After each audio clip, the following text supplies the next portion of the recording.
You think you know me.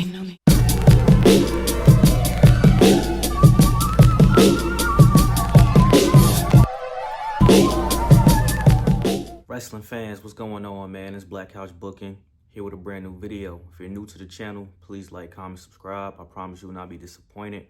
And if you're old to the channel, Couch Crew, you know the vibes, man. Listen, man, we got a pimp named Couch. We got old school Couch. We got Mafia Couch. We got Smoking Stack Sinners Couch in the building before GTA 6. Hey, man, listen, man. Shout out to the dog, Ovid Simmons 6. For commenting this comment, man. Hopefully it's in the thumbnail or it's in the video. I appreciate the comment. The comment was on my Lash Legend short because I said that WWE was cooking with her booking. And, you know, just from that one comment, I'm like, that's a very interesting take. And I definitely want to make a full video about it. So we're going to get right into it. We're not going to take too long. Make sure y'all follow me on Instagram at Real Black Couch Booking, TikTok Black Couch Booking. And hit the Patreon, join the membership, support the channel, man. We about to make some big moves. So, with all that being said, man, let your boy get into it, man. Pimp Couch Booking in the building. But why do black women always have to be the bullies when they get called up to the main roster? And I'm gonna take it a step further in general. Shout out to the guy Ovid Simmons. Like I said, first of all, you know, I disagree with that sentiment, and I'm gonna tell y'all why. But it is something to think about, right? You know, cause I mean, Lash Legend, her name is literally, you know, the bougie bully or something like that's literally her nickname, her tagline. And I have to disagree with black women always being the bully, but there is an argument to be said because you can even, we talking about wrestling, not even just WWE.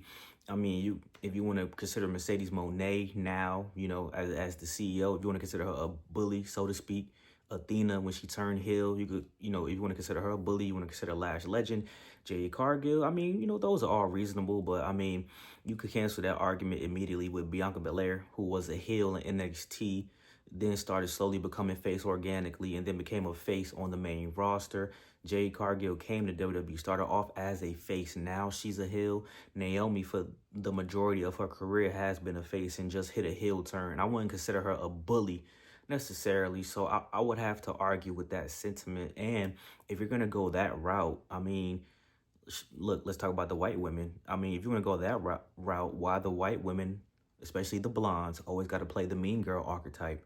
The Michelle McCools, the Mandy Roses, the Trish Stratuses, the Charlotte Flairs, even the Maxine Dupree before, shout out to Maxine Dupree, who just won the IC title. Even before that, she was the mean girl, essentially the mean girl manager, you know, for maximum male models and things of that nature. So you could, even the non-blonde white women, you know, eventually got to play the mean girl role. And instead of thinking of, you know, the black women as the bully role, I look at it a little different, man. I look at it as them being able to show confidence. When you become a heel in WWE, it's much easier to become a heel and be a heel because you have more free range to do things that you can't do as a vanilla babyface, as great as like someone like Bayley was as a babyface.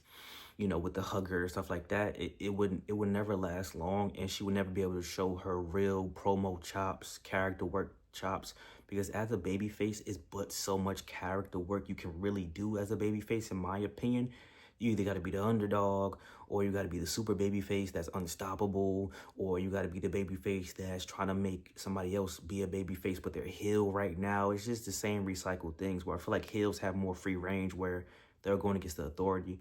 They're going against the fans. They have justification because they feel like they were wronged. I mean, when we watch villain movies and the origin of the villain and why the villain is the way they are, that's what people love the most, because the good guy is just been good from the jump. They don't really have obstacles to go through unless the obstacles were other mean people, where the heel is going against people who think they're good or might be good, but from the heel's perspective that they were never good all along.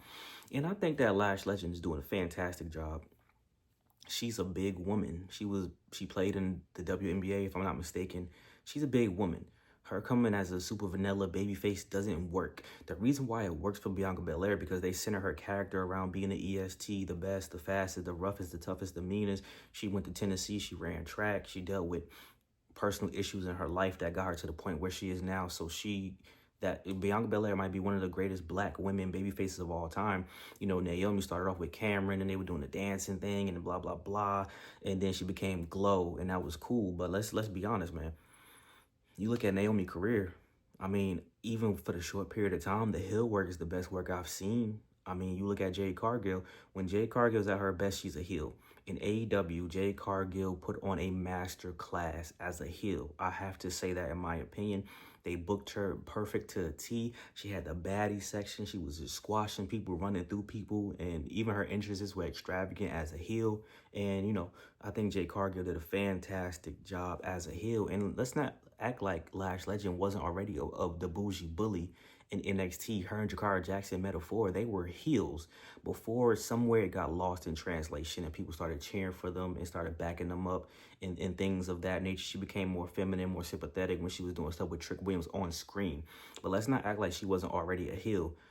At the end of the day, there are archetypes and stereotypes and character placements for people based on race. It is a thing. The international women wrestlers, international wrestlers, period, come in as the international wrestler who came from, you know, they did the journey to the West, basically, and they're here to show that they are the greatest in everywhere in the world, not just where they were. The Latinas are always the spicy Latinas. Melina, Stephanie Valkyrie, Lola Vice, even if they face or heel, Lola Vice, that's just the archetype. Now, the black woman archetype is very interesting because you can talk about the personality, but I mean, that's just alluding to, you know, black culture. I don't see it. I used to see it as a stereotype with the black sassy woman, but I don't look at it like that anymore because at the end of the day, you know what I'm saying? You know, the black woman having to be confident and be strong and be outspoken and stand up for herself is a part of black woman culture. If you do your history of how the, you know, I don't want to go too deep into it, but way back in the day, you know, the men, you know, they were trying to buck break the men and tear the men down. So the women had to like step up and really look out for they men. So, you know, the black woman as a confident woman, I don't necessarily see it as bullying because Mercedes Moné, is she really a bully? She's the CEO. She was the boss. She got all the belts. She ran things not only in AEW and, you know, WWE, in New Japan. She was just running things. So I don't necessarily see that as a bully because if it was a guy, I don't think people consider when Kevin Owens as a bully. I don't think people consider Drew McIntyre as a bully. They think they're justified in their beliefs and their confidence. Logan Paul, you could consider someone like that a bully, but I don't even think you would consider like a Braun Breaker or Bronson Reed, these type of guys, bullies. You know what I'm saying? Even Austin Theory, when he had the phone and stuff like that, I don't think that's necessarily a bully type of character, but confident. So when it comes to, you know, black women and playing the heel role and things of that nature, I don't see that as being a bully character, more so a heel, which is what a heel is. And a heel doesn't always have to be a bully necessarily. Heels could be maniacal and calculated and very technical and very, you know, scheming. When Daniel Bryan became the vegan with the vegan belt, I don't think Daniel Bryan was a bully. When CM Punk started his Trade Edge Society, he wasn't a bully. When Cody Rhodes was dashing Cody Rhodes, he wasn't necessarily a bully. They just had their beliefs and they were strong in their beliefs. And if you ain't rock with it, you ain't rock with it. Randy Orton was a terror and a menace. I don't think he was a bully. So I don't think maybe that's not the right word that he was looking for in saying that, well, black women got to come and be the bully. No, they got to come and be outspoken and confident, and they got to book up. And that's being a heel. I mean, Bianca Belair, like I said, she's an outlier. Bianca Belair is the greatest black woman babyface of all time, in my humble opinion. I can't, off the top of my head, I can't think of anybody better. So she will go down as that for me personally. But I'm happy you made that comment because, you know, it was just a great talking point. Hopefully I didn't get too deep into it. And hopefully, you know, you guys stuck through the video to really understand what I was talking about in my talking points. And like I said, I disagree with the sentiment, but I do see what you mean. And it's not just a WWE thing, it's a wrestling thing. Like I said, Mercedes Moné, Athena as heels. I mean, I could see how you say that. You know what I'm saying? But a bully, if they did some angle where they was calling people fat and body shaming, which I don't think they're going to do stuff like that anymore. But then I'll be like, okay, you got me. Like they tried to body shame Willow Nightingale, which would be crazy, by the way, because I don't know how people would do that, but that's something they could try to do, and it would be unsuccessful because you can't. I don't see nothing wrong with how Willow looks at all. And, you know, Lash Legends, Nia Jax, I want to say they're bullies. They're just dominant. They're running through people. They came and they want the tag team belts. They have a clear objective.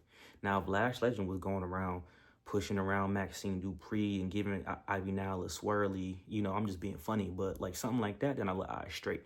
But nah, she just coming for what she wants. So I think that this is perfect booking for Lash Legend and Jade Cargill. And you know, they just walking around, they walking around confident. So let me know what y'all think about this video topic, man. Like, comment, subscribe. Thank y'all for the love, support as always. Hope y'all enjoyed this video. Mac Daddy Couch Booking is out. Y'all enjoy. I'll see y'all very soon. Peace out.